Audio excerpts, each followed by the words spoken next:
Morning बच्चों, कैसे हो आप सब।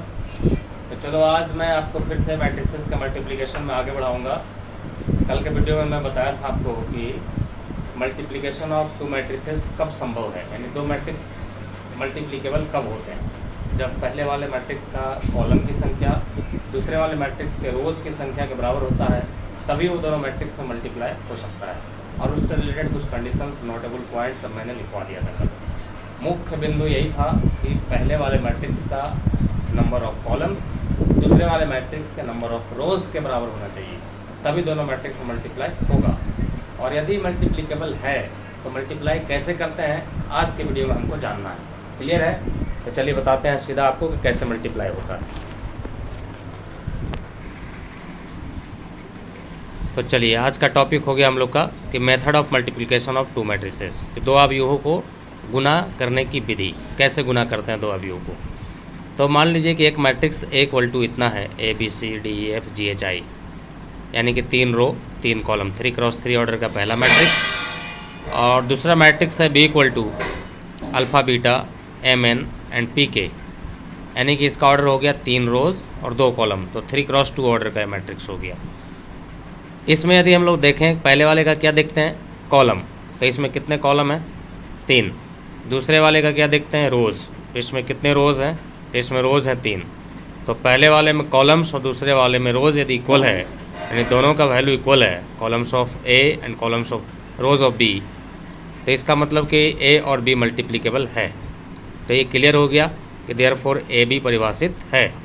अब ये जब क्लियर हो गया कि A से B में मल्टीप्लाई हो सकता है, तो सवाल ये उठता है कि A से B को मल्टीप्लाई कैसे करेंगे। क्लियर है? तो सबसे पहले हम लोग यही चेक कर लेंगे मल्टीप्लिकेबल है। क्लियर हो गया कि A और A इंटू B परिभाषित है, तो हम पहले लिखेंगे A into B equal to matrix A का वैल्यू और इंटू में मैट्रिक्स B का वैल्यू, दोनों का वैल्यू लिख दिए। अब हमको देखना है कि मैट्रिक्स A का जो पहला वाला है उसका रोज़ कितने हैं उसमें। तो पहले वाले मैट्रिक्स में 3 रोज़ आपको दिख रहे हैं, ये फर्स्ट रो, ये सेकेंड रोज़ और ये थर्ड रो। और दूसरे वाले में कॉलम्स देखना है, तो दूसरे वाले में कॉलम्स हैं, ये फर्स्ट कॉलम और ये सेकंड कॉलम। जब चेक करते थे मल्टीप्लिकेबल है कि नहीं, तो पहले वाले का कॉलम देखते थे, 3 कॉलम और इसका 3 रोज़ बराबर है, तो मल्टीप्लिकेबल है।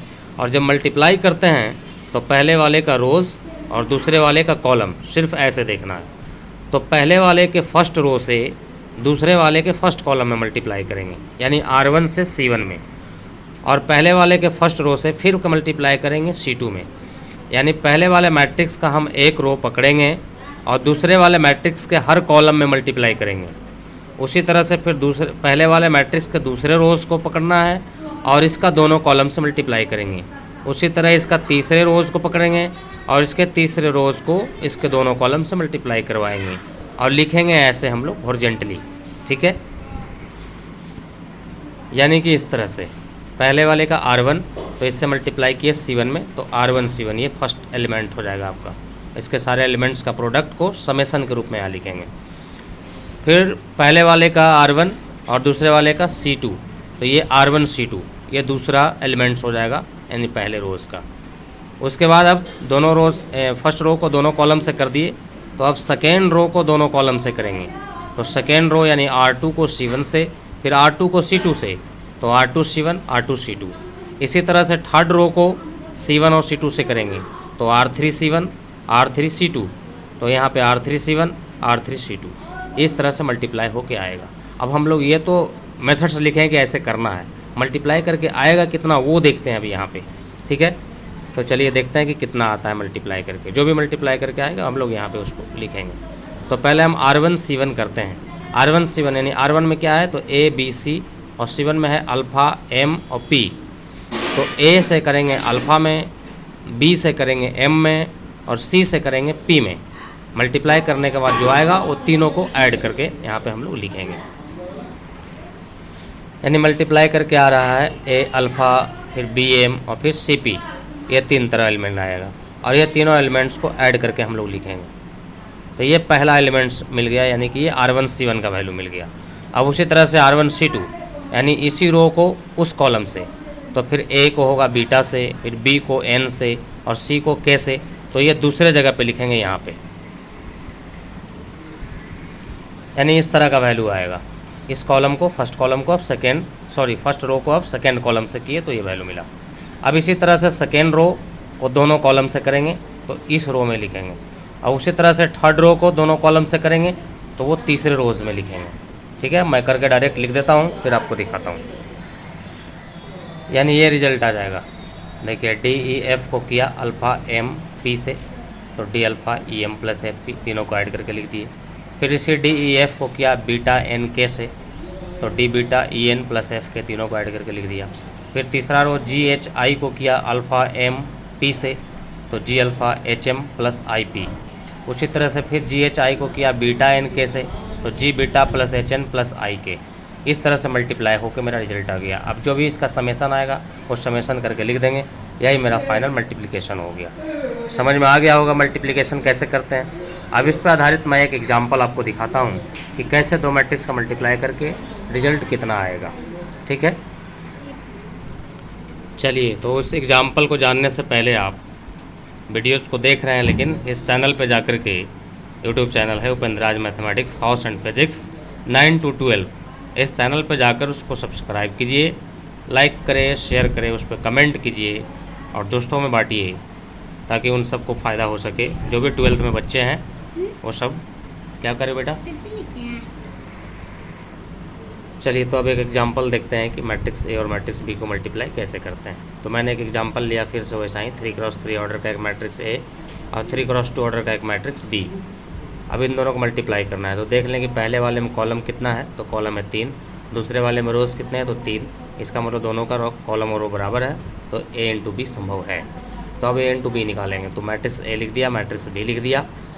मैट्रिक्स ए का वैल्यू यहाँ से, मैट्रिक्स बी का वैल्यू यहाँ से, दोनों को मल्टीप्लाई करना है। रूल क्या था मल्टीप्लाई करने का, कि पहले वाले मैट्रिक्स के रो से दूसरे वाले मैट्रिक्स के कॉलम में मल्टीप्लाई होता है। तो पहले हम फर्स्ट रो से शुरू करेंगे, फर्स्ट रो से दोनों कॉलम में मल्टीप्लाई होगा और उसको ऐसे लिखते हैं। तो यदि डायरेक्ट मल्टीप्लाई ना करने आए आपको इस तरह से, तो पहले इस तरह से आप लिख लीजिए कि फर्स्ट रो यानी कि R1 को C1 से, तो R1 C1, फिर R1 को C2 से, तो R1 C2, फिर यहाँ पे देखिए R2 को C1 से, तो R2 C1, और फिर R2 को C2 से, तो R2 C2, फिर तीसरे रो में R3 को C1 से, तो R3 C1, फिर R3 को C2 से, तो R3 C2।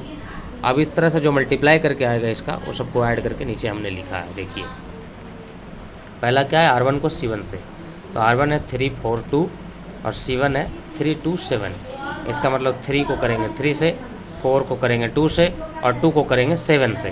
क्लियर है।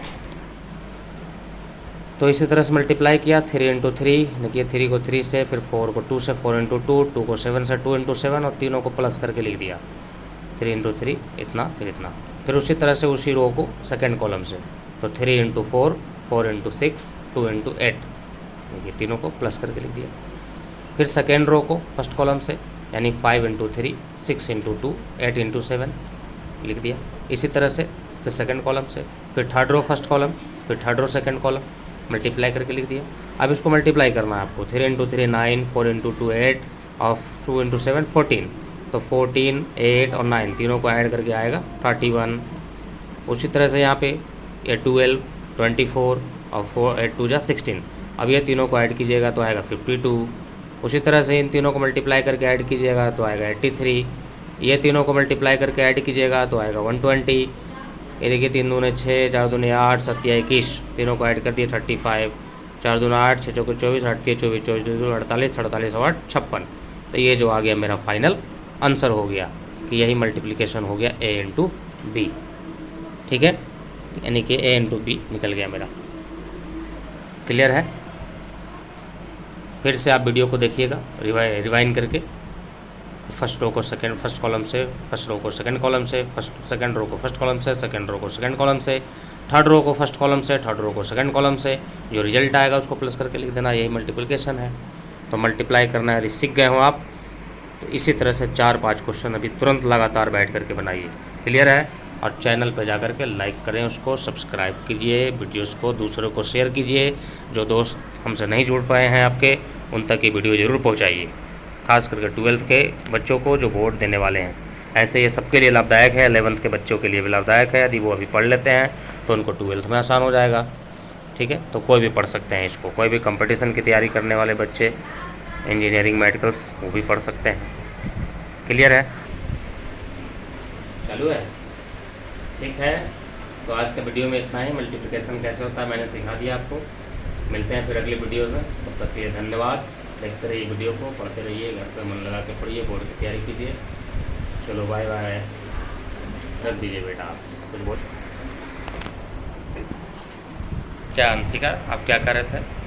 पापा आप इतनी मेहनत से वीडियो बनाते हैं पर आपकी वीडियो को कोई लाइक नहीं करता। आप इतनी मेहनत से गर्मियों की छुट्टी में बनाते हैं, मत पढ़ाइए। वैसे आप लोग लाइक करें, सब्सक्राइब करें, कमेंट करें। Good good good, very good. चलिए धन्यवाद। तो ये मेरी बेटी थी, ये कह रही थी कि आप इतना मेहनत क्यों करते हैं, क्यों बनाते हैं वीडियो को। कोई गर्मी की छुट्टी में वीडियो बनाता है। हम कह रहे बेटा बच्चे पढ़ने वाले हैं इसलिए बनाता हूँ।